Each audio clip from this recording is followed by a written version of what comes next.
Anyone remember the Tamagotchi?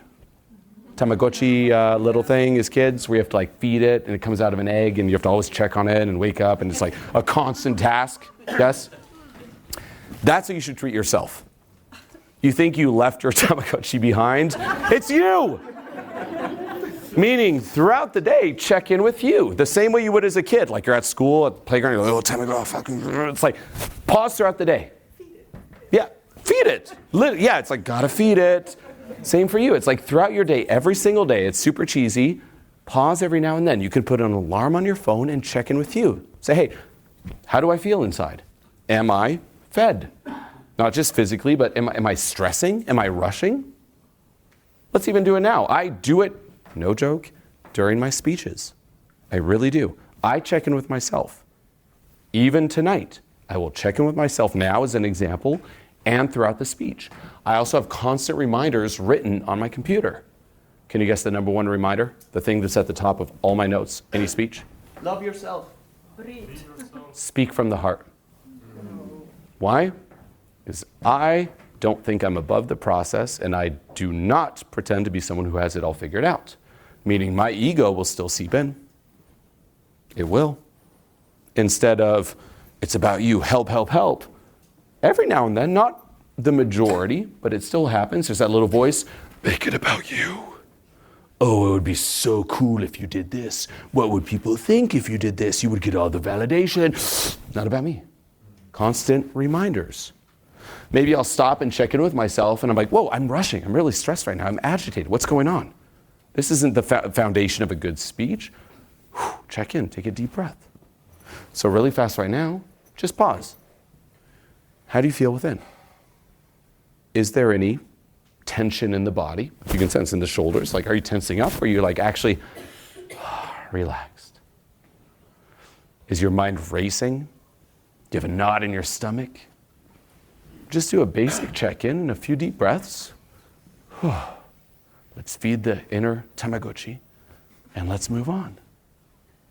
It's so simple, but funny enough, it's these simple things, if you actually implement them, add depth and time to them, they do change your life. Now, before things start getting intense here, if you're looking to go through a similar process yourself and receive direct feedback from me personally, no matter where you find yourself in the world, then click the link below this video right now and apply for online coaching. This is my signature program, so click the link and I'll see you in there. Now, at a deeper level, this also means check in with you, make sure your needs are met, and never compromise you. If you compromise you, that's like punching that inner Tamagotchi. Classic example, people will sell out for the approval of their parents.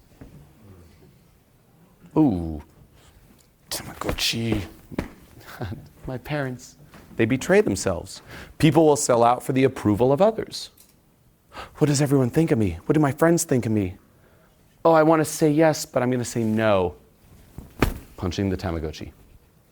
I want to say no, but I'm going to say yes to fit in and please, because it's just more comfortable that way. Punch the Tamagotchi.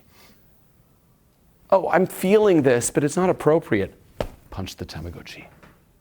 Which is why I always joke that most people, in reality, including all of you, are child abusers. Let it land. I'm writing a book right now, and this, for now, is the opening foreword to the book. Before chapter 1, the foreword is, you are a child abuser. My agent loved it. I thought she'd be like, oh, she's like, I love this. And to clarify, inner child abuser. Not real children, I hope. Inner child. Meaning, you and your inner child, boom, punch in the Tamagotchi. Say we take even different emotions. What if all of your emotions were your children? Are you really telling me you love all your children equally? Who here likes fear? Like, fear, my least favorite kid. It's the Harry Potter of children in the fucking under the stairs, living in the closet. Who here likes happiness? Oh yeah, happiness, golden child. Our favorites. Anger. Fucking Anger. I wish anger just was never born. That's how we feel. No? Do you really love all of them equally? No, we play favorites. Now, that's also due to conditioning, but that's what we do. We stuff different emotions down we don't like, and then there's others that we do like. There's attachment and aversion. Back to Buddhism. That's the foundation of Buddhism, by the way. It's your emotions don't cause you to suffer, it's your relationship with them. And whatever you resist, persists. Now, here's a twist too on anxiety. Anxiety does hold you back, yes, but do not make anxiety the enemy. For real, let it land. Do not make it the enemy. Realize that it is actually on your side, but you're just not aligned. That's it. Don't make anger the enemy. Don't make fear the enemy. You don't want to get rid of all those. What if you got rid of fear? Do you think your life would be better? Becoming 100% fearless? Yes or no? No. Oh no. What would happen if there was like an actual threat? Someone pulls out a gun. Fearless. Pop. Here's a cliff. Fearless. What about anger? Do you want to get rid of anger? No. Because then how do you know something's not okay or a boundary's been crossed? That's part of your emotional guidance system. It all plays a role. It has a purpose. It's necessary. The same with anyone who's like, hey, do you want to experience no pain forever? Wouldn't that make your life better? Zero pain. Zero physical pain. No, because what if you have an infection or whatnot? It's insane. So every emotion's valid, but you must cultivate healthy relationships with those emotions. If you start disowning, say, fear or anxiety, you lock it in the closet, anytime it comes up, get out of here. You stuff it down. I hate that I'm so scared sometimes. This fucking kid. Is the kid gonna, one, trust you or love you or respect you? No. The kid's most likely gonna throw a tantrum and amplify and amplify. That's also when you get triggered, meaning that real fear, real anxiety is healthy. Real anger is healthy. Yet what do most of us experience? Triggered fear, triggered anxiety, triggered anger. That's when your response is disproportionate to reality. So it's, again, falling back in love with all aspects of you, and the same with you as a whole in terms of being a person. This whole work is not about improving yourself. Screw self-improvement.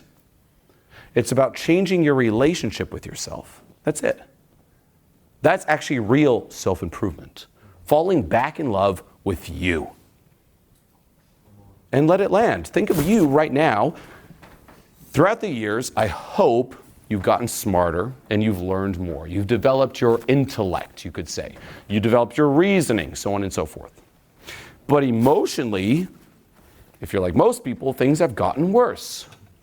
And if you could just combine the more child version of you before all that stifling, who was not as smart, not as aware, but just emotionally there and feeling and free, combine it with the intellect that you have now, unstoppable. This is also why most parents will say, and I stand by it, your kids, yeah, you're teaching them, but they will teach you even more than what you teach them. My kids teach me so much when it comes to math and nothing logical. They teach me so much when it comes to just being. It's like, I used to be like this. What am I doing here? I'm playing.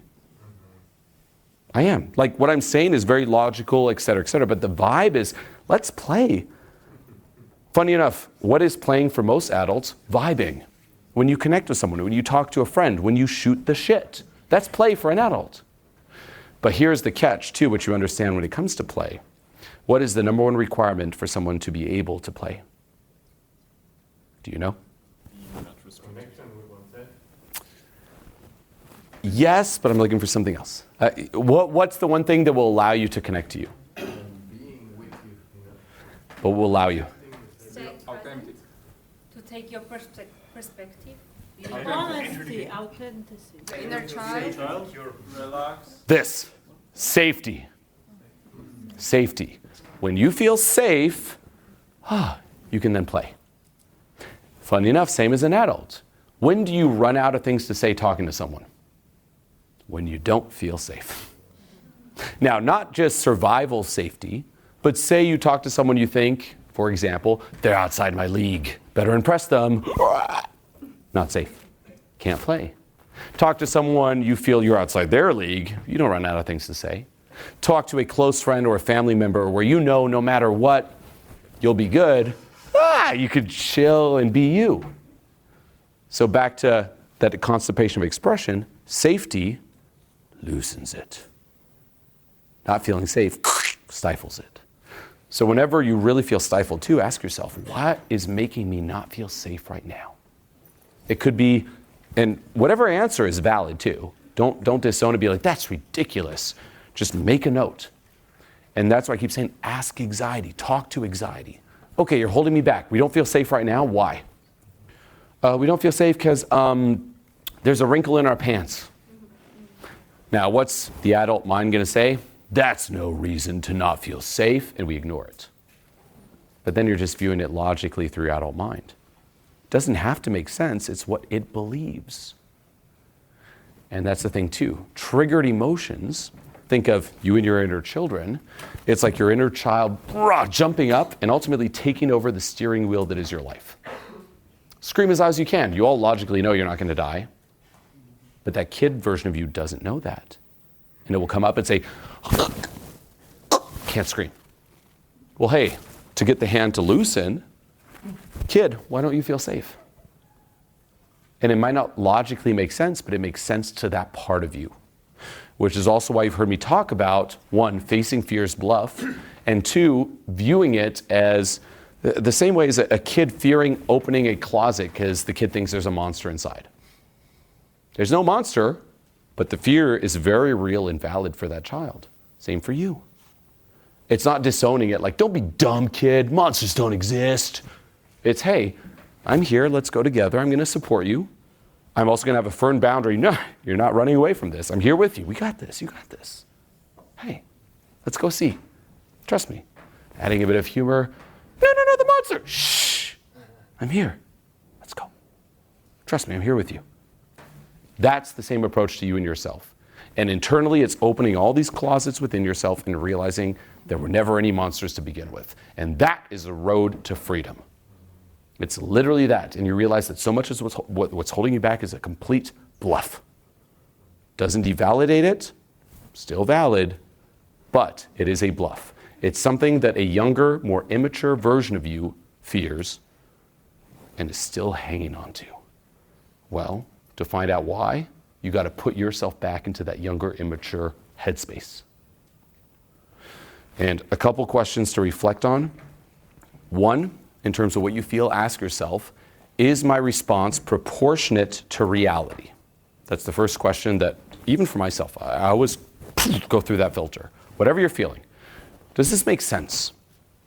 Meaning, is putting yourself out there, like say for any of you, I'm like, okay, one of you is going to go on stage right now, and it's going to be the most intense breakdown I've ever done in my entire career. Are you all ready?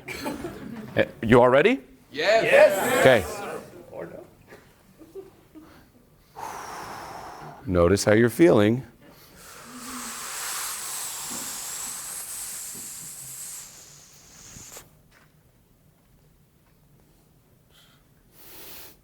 Why are you looking away?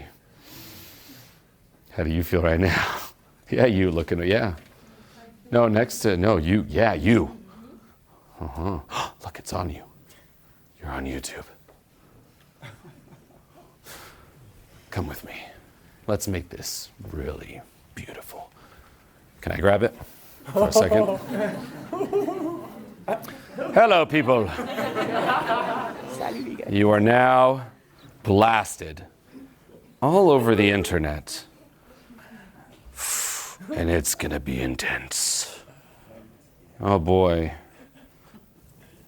Why are you covering your mouth over there? You! Why? Why are you covering your mouth? Do you think your response is proportionate to reality? I don't think so. No.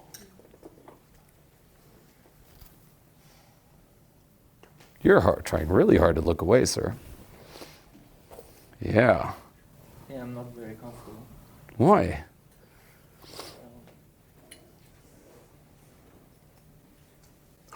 can't really put my finger on it. That's what she said. We will get to you. Now, little side note there too. Humor, this is more of an external tip or trick, helps take the power off of it, by the way. It's like, if you learn how to laugh at your own anxiety, more specifically yourself, it's an external little magic pill. It won't get to the cause, but it helps. Now, take in how you felt here. Maybe you tensed up. Maybe you're like, oh, he's going to bring me up. Oh my God, I'm on YouTube. Is your response proportionate to reality? Meaning for most people, going up on stage, public speaking is one of the top fears, which is insane if you think about it, because your life is not at risk up here. Your life's not at risk being seen, yet it feels that way. People will treat public speaking no different than jumping out of an airplane. Like, that, interesting, is when you're triggered. Now, don't shut it down, to be clear either. People do that, like, just man up, woman up, like that. No. But be aware, something is getting activated within me. Back to what we talked about before, you and your inner Tamagotchi, that's your inner child grabbing the steering wheel. Meaning, proportionate to reality when it comes to intensity, when it comes to duration. For example, a lot of breakups, that's triggered. You'll see people run by a breakup for years, decades even. You'll even see people remarried, my first wife. Well, that's not normal. Sure, there's a grieving phase, but it shouldn't run you that long. No. And then in terms of perspective, meaning for a child, it could feel that way. I'm going to die. It's an immature perspective. I'm triggered. And then the second question is, am I in control? When you are triggered, you lose control. It hijacks you. Versus when you're experiencing real emotions, you're still in control. Real fear, real anxiety, you'll feel it. Maybe it's not 100% comfortable coming up here, but you'll still be able to function. So that's the key. When is a younger, more immature, not inferior, just more immature version taking over? For myself, I remember too, growing up, even in school, and this is a common one for people, you speak up and maybe the teacher will say something that shuts you down, or a classmate will laugh and point at you, or maybe a bunch of them are like, dumb question, or you just don't give the right answer. Now think even from a child's perspective. Do you think beyond the classroom? Does the world exist beyond the classroom and your family? No. Are you worried about countries and politics and presidents and whatnot? No. All you care about is, here's my home life, friend life, and school life. If I don't fit in the classroom, I don't fit in the world. So if the whole classroom's laughing at you and judging you or whatnot, or that's even how you interpret it, because you have a very limited perspective, it feels like you're about to get kicked out of the world. Here's the world, and you, I'm going to die. Traumatic. Well, maybe that version of you still exists inside. Come up on stage. This whole crowd's the world, I'm going to die. Not true. So you get hijacked. Now, when you're hijacked too, back to what we talked about, don't always believe what it's saying. It's like a little kid. You're going to die. You're going to die. What? That's anxiety. We give it so much power, but think of it as a younger, more immature version of you. First of all, listen to it. That's step one. Don't stuff it down. If you stuff it down, you'll never get the value. Stay open. Okay, we're going to die. Why? Tell me why. Oh, they're going to think this of you. What exactly? They're going to criticize you about what? And whatever it says, right. That's your list of what to let go of. Let go of that, you're free. Make sense? And then, like I said before, don't trust it, meaning, would you let a child right now make key decisions in your life? Yes? No? No? What, do you think they're inferior than adults? Why wouldn't you? Someone's like, I would. No, they're not inferior. They're just more immature. Yet, that's what the majority of people do. They make decisions when they're triggered. That's the child grabbing the steering wheel. They also make decisions where they never analyze different core beliefs that they formed. But who formed those core beliefs? a younger, immature version of you that didn't have all the facts or didn't have a clear perception of the world, and we never stop and examine those beliefs. Someone was saying something there? I said they have a good feeling, they have a good like intuition. So Yes, but they're not as smart. They're not as smart intelligently, but That's right. No, they do, but they might see a Harry Potter movie and think that Voldemort is going to get them. Like I said, so feeling-wise, it's always valid. But because they have such a limited perception, they will draw wrong conclusions at time. As an example, let's just say you're a kid and you get a really good grade in school. Really good grade, best in the class. And you leave the school, the class, and in French, people would get bullied for that, where you'd be called un intello, like for intelligent, like you're too smart. Little smarty pants.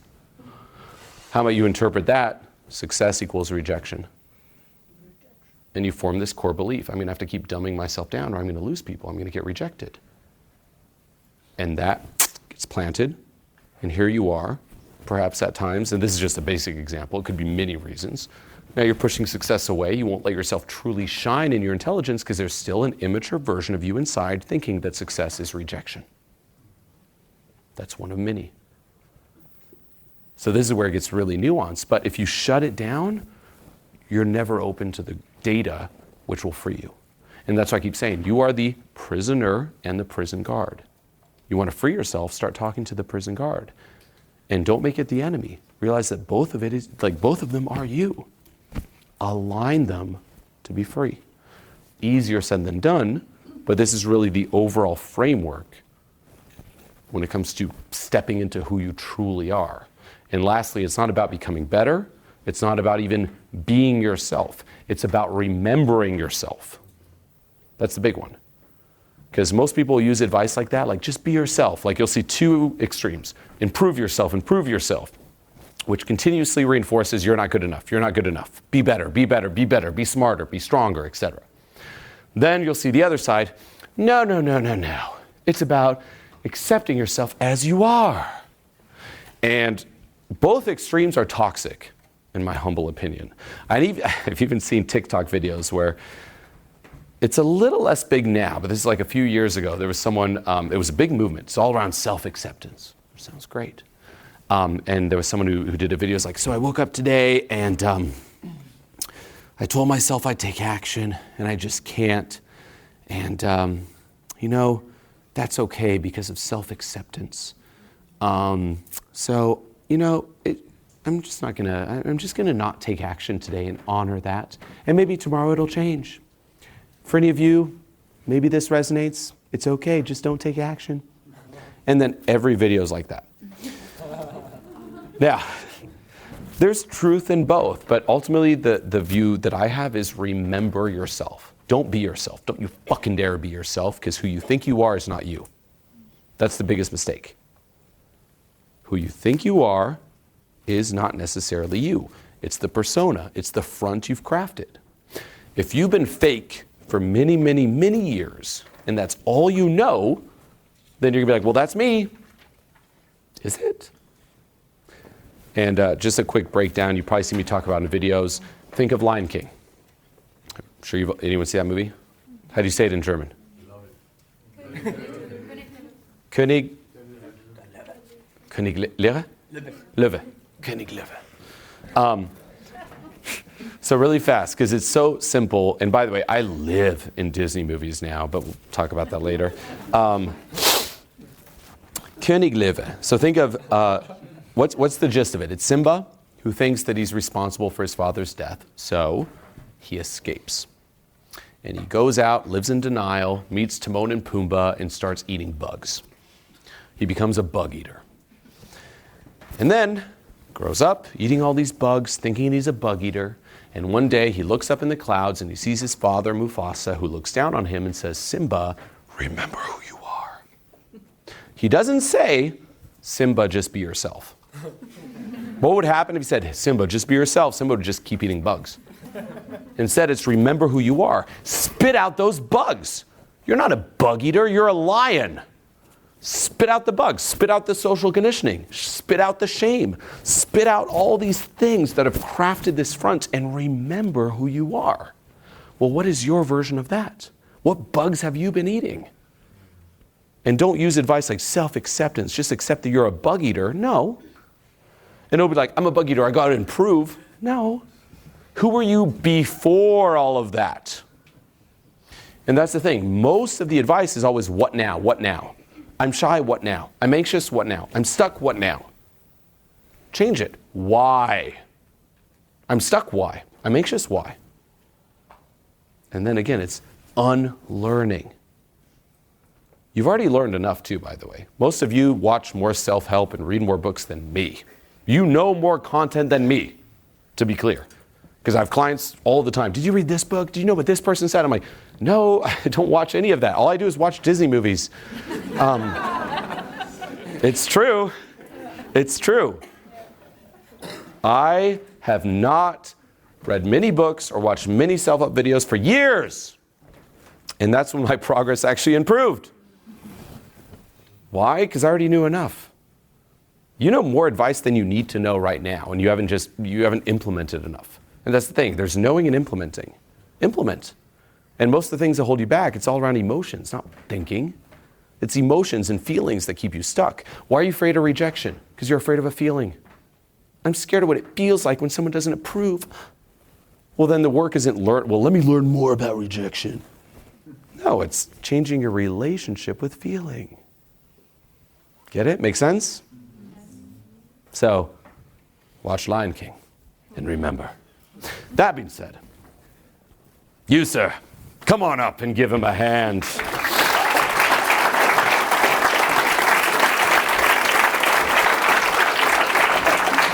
Now, what you just watched here is just a small piece of a larger system and process. So what you want to do now is click this video here to see exactly what I'm talking about and how it all fits together.